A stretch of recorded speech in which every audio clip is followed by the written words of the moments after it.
Hey gang, it's your boy Platt, back with another episode of One Gallon Brewing, and today we brew an oatmeal stout. So let's go.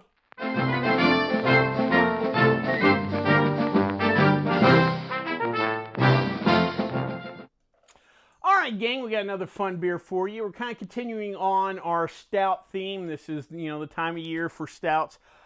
We've made an American stout, a milk stout. Today we're making an oatmeal stout. Let me kind of go over what's a little different about an oatmeal stout. We're not adding, I don't want you to think we're adding like Quaker Oats oatmeal. Definitely don't want you to buy any kind of flavor oatmeal for this. We're just adding generic oats, rolled oats that you can find in your grocery store. You don't have to do anything to them.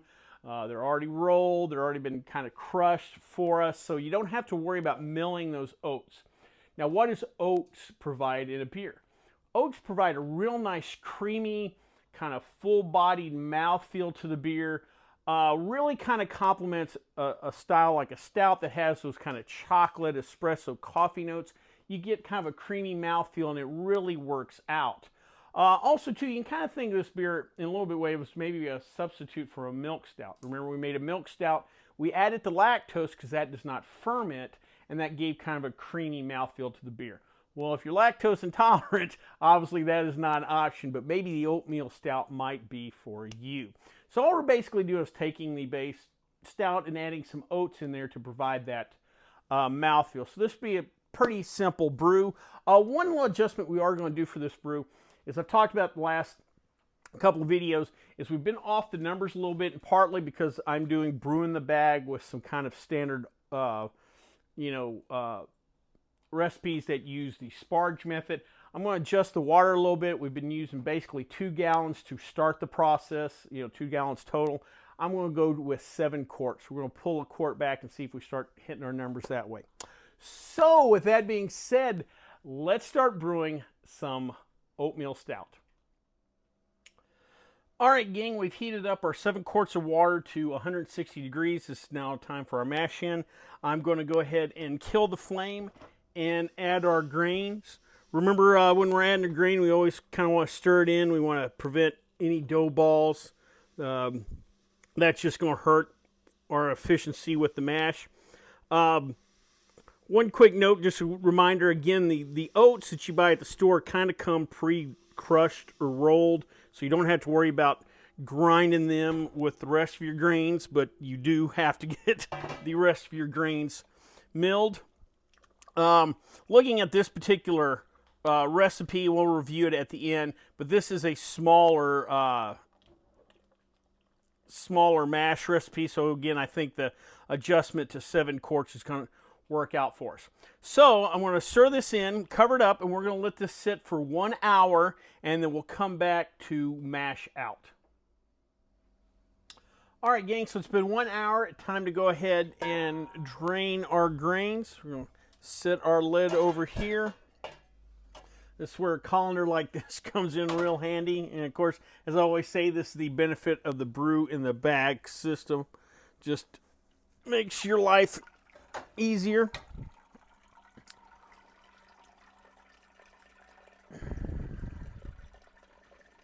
That drain for a little bit. Just set our colander here. We're going to give this about 5, maybe 10 minutes to drain, and then we'll go ahead, turn our heat back on, and start up our boil. We'll come back for our first hop addition, which comes in at 15 minutes into the boil. So let's come back and add our hops. All right, gang, we're about 15 minutes into the boil. We're going to add our only hop addition. As many of you may know, the stout style of beer is not a real hoppy beer. So we're just adding 1 hop addition. It is 0.4 ounces of Willamette hops. Normally, our bittering or our first hop addition usually comes right at the start of the boil at the 60-minute point, but this is the only one at 45, so it kind of covers the bittering and a little bit of the flavor point of the boil, but there's going to be no aroma or any hop flavor on here. So we'll go ahead and pitch our hops in.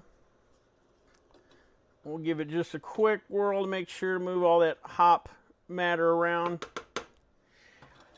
We're going to let this keep boiling for another 30 minutes, and then we'll come back at the 15-minute point to add our clearing agent, which I'll discuss at the time. All right, guys, with 15 minutes left, we're going to add something called Irish moss. This helps clear the beer. I'll give you a little shot here. This is similar to a Warflock tablet that we've used before in our past brews. What this does is basically it gets proteins that are in our brew to kind of clomb together and kind of fall out and kind of help to clear the beer out. This is similar to the hazy IPAs where sometimes you get those proteins that kind of cloud up your beer, and this Irish moss helps that. We're only using about a half a teaspoon, just going to sprinkle that in. We're going to let this go for another 15 minutes, then I'll go ahead and we'll cool her down. We'll pour off into our fermenter, add our yeast, and we'll come back to wrap up the video. All right, gang, time to wrap up. That was a nice, simple brew. Again, basically, we're just working off the base of that American Stout, and this time we just added oats instead of lactose, pretty much. Let's go over that mash bill, though, because it is a slightly bit different. First, we start off with 26 ounces of 2-roll Pale Malt, 4 ounces of 60 Lovibond malt, 4 ounces of just regular rolled oats. You can find them at the store. Again, don't buy anything with any flavor or anything like that. Just regular rolled oats. You don't even have to worry about crushing them. Next, we had 1/2 ounces of chocolate malt, 1.5 ounces of roasted barley. We did a 60-minute boil. At the 45-minute mark, or 15 minutes into the boil, we added 0.4 ounces of Willamette hops. Only hop addition we had, and again, it's just really kind of providing balance for the beer. No real flavor aroma on that. With 15 minutes left in the boil, we added Irish moss, half a teaspoon of that. It helps the proteins to kind of coagulate and kind of fall off, helps clear our beer. Again, I express that it's kind of an alternative to the Warflock tablet to help clear your beer. Let's get into the numbers. Projected gravity for this recipe was 1052. Projected ABV 4.5%, and projected IBUs 35. Remember, I adjusted the water volume because we'd been kind of coming in low, and I brought up the fact that we're doing brew in a bag instead of a mash or a regular sparging or what have you. And so instead of 2 gallons or 8 quarts, I went with 7 quarts, and our actual original gravity came out to 1058, so we were a little bit high, but nothing out of range. This style of beer goes from anywhere from 3% alcohol by volume to 6. We're projected at 4.5, mid 4s, 4.6, 4.7, maybe 4.8 probably at the most. So we're in that range. And the reason I did this, A, was to help the numbers, but also two, wanted to let you know that once you start doing these things, you'll start seeing some patterns sometimes, and you can adjust. Water volume's another tool you can use to kind of adjust things. If you just, whatever reason, are missing, your original gravity numbers, you could always adjust, water volumes. Don't get too extreme. And to be honest, instead of a quart, maybe if I'd just taken out a pint, we'd hit the number. But we're within reason, no problem. So just thought that was something you guys might appreciate. And again, once you start getting a little more comfortable with the brewing process, you could start doing things like, again, adjusting water volumes. Where we go from here, of course, we're going to do 2 weeks in primary, rack off into secondary fermentation, do 2 weeks there. We'll leave them to bottle condition at room temp for a week. And then in about a month or so, we'll throw it in the fridge, and we'll have a hopefully delicious oatmeal stout to try. Well, I hope you liked this video. If you did, please subscribe down below. Also, please like the video because it lets YouTube know we're putting out good content. If you have any questions, comments, concerns, or beer styles you would like me to brew, please leave them in the comment section, or you can always contact me on the Twitter page. Well, till next time, bottoms up.